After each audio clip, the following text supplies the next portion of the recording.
All right, g'day, hi, and welcome. Oh, I better tighten up that chain.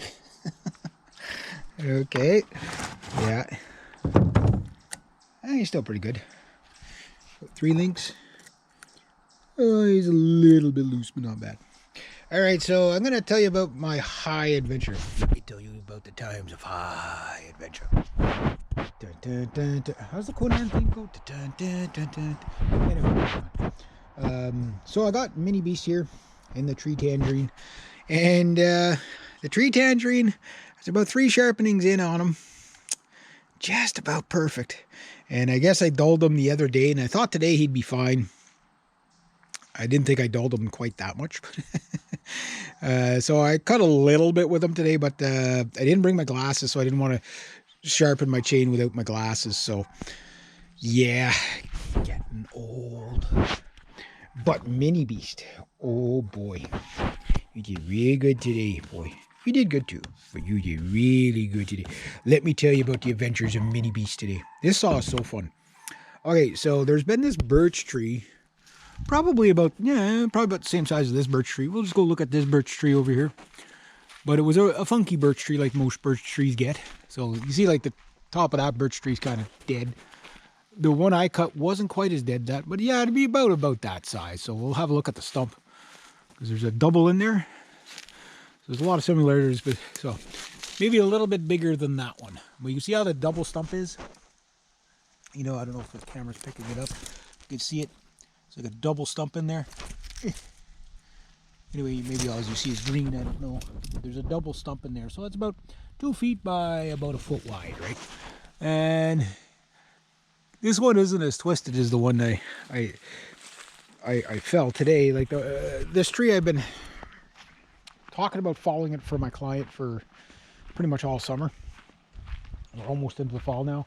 And today was like, I couldn't put it off any longer. I was like, okay, so I brought my come along, there are a couple of ropes, and it was on a pretty steep hill. I'll just put the camera down. So like the hill was kind of like, you should probably see. So if this was the tree, this was the hill, right? And then there was a tree down that way. Now, the way it went, it was kind of like, okay, so we'll pretend I'm at the top of the hill here. There's like a tree here, a bench thing, platform there with a power outlet, and then a nice little cedar right about there, and then a little pine. And then right to the side of each side, one side there was a big, like, it's because it's like off a pier, right? Like kind of like a little pier. And there's a pine, say almost 4 feet, well, probably closer to 4 feet round at the trunk. And it had one branch kind of coming out like that, up maybe about a little bit higher, which was just at about where the top of the birch was. And if I wanted to miss all the trees, I could have, because the top was kind of like off kilter and bent like this, right? And then the tree kind of comes down. So the tree was, I knew it was going to go forward, but I was afraid the tree might have done one of these things, you know, or done one of these weird things if the stump was a bit rotted. So that's why I put the tether line on it. Not so much to hold it, but just to, or pull it, but just to, you know, guide it.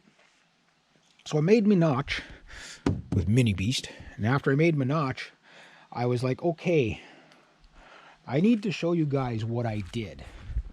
Right? And I can't show you because I'm at home now and the stump is still there. But I also cut up the stump. But it's okay because I have a stump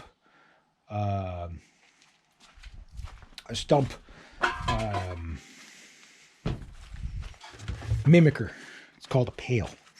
So that's probably about the width of the tree too. So yeah, this should work good. So I make me notch. Okay. And then, okay, so my tree's here, okay, but my notch is going to be there, because like I say, there's right there, there's a bench and a power outlet, and I don't want to hit that at all costs. Right straight here, which would be a good spot to follow it, but there's a nice little cedar right there, and I don't want to hit that. But that pine right there, if I follow it on the side of them, I have a risk of getting the top caught up in a branch, a big pine. I didn't want basically a tree hanging off the pier stuck in a branch, because that would have been a nightmare.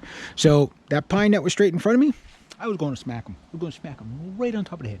But he was far enough down the hill, it didn't matter. He wasn't going to get, the tree wasn't going to get caught up on it because it was so far down. But I was going to hit it. So that was my aim. So I cut like about here for my face cut, right? So if we're looking at it like this. But when, or maybe you say about like this. So your tree is going to go this way, right? Fair enough. Okay. But the top is going to land there because of the back bow and stuff like that. So I had to account for my,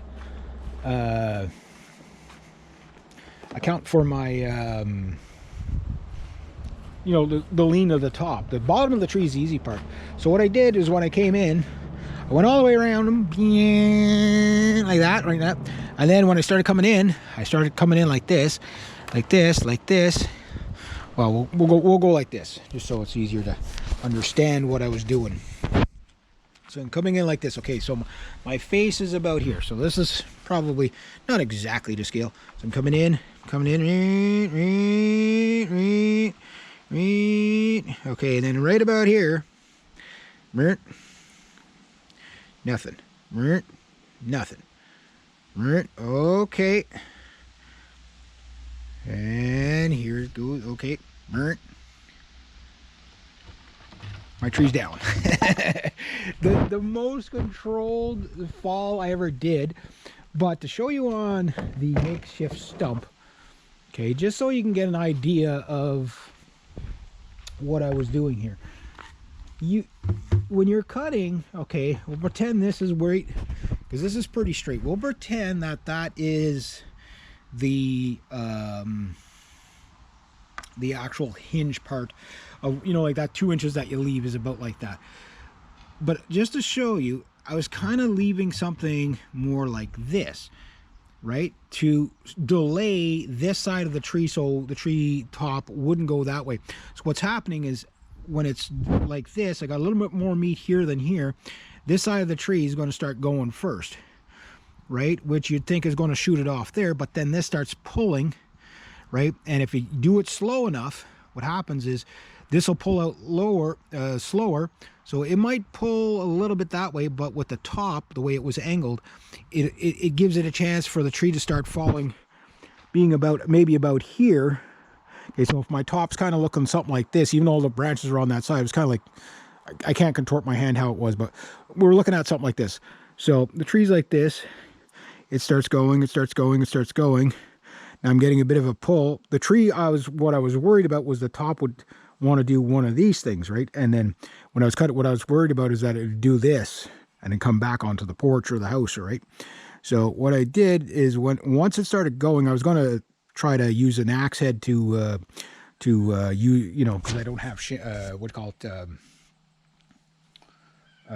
not stakes, wedges. I don't have any wedges. But anyway, once it started going, like I say, it was just a little bit on the saw like that. So my goal was to get it to do one of these things, hold that a little bit longer till the tree gets about here, and then by the time that starts ripping out here, it doesn't matter. The tree's, it's on its path, and that's where it's going, and that's exactly what it did. So I know a little bit of an explanation, and it'd be nicer to show you on the stump, and in the future you will see some stump we're going to do some stump reading. I'm not saying I'm the best at this or whatever, but it shows you, even with a tiny little saw like that, you could like, again, when I took the stump out, I mean, I tried it with this guy, but I dulled him a little bit too much the last, like I had the third sharpening in on that, on the tree tangerine there, and it was just about perfect. So I dulled them just enough the other day that I got to do it again. But that's, you know, that's why you have, you know, it's a good idea to have multiple chains so that you have one for like ground stumps and stuff like that. But the tree tanger mini beast, the little MS 180 here, I don't use him for stumps or any, like I'll use him for the big stump, but I won't hit the ground with him at all. I keep him as sharp as possible. I got a 16-inch bar, a 15-inch bar on this one, and a 13-inch on that one, whatever. Like when I went through the stump, I think that much was sticking out the other side. But I got the stump, and it was, you know, the stump is pretty solid too. So, but I did get them done pretty good. But my goal today was how much control I had over that tree in a situation where it's not that it was like if it was a tree in the middle of the field, you don't care. But when it's the distance would probably be from there to maybe we'll say in front of the house. Yeah, so probably up to here. So definitely the height of the tree, you know, 50, 60 feet long, whatever it is.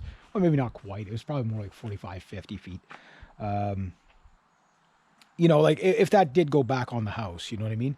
I knew it probably wasn't going to, but with a birch, like I was going to try a plunge cut with this guy, but I'm like, I just don't think he was going to make it through, right? The tree was just like nip and tucks. I think the tree was a little bit bigger than the bar, you know, like, but maybe by about that much. So a plunge cut might have worked, but I didn't want to try it with this guy, you know. But the point I'm making is that, well, I'll make a part 2 video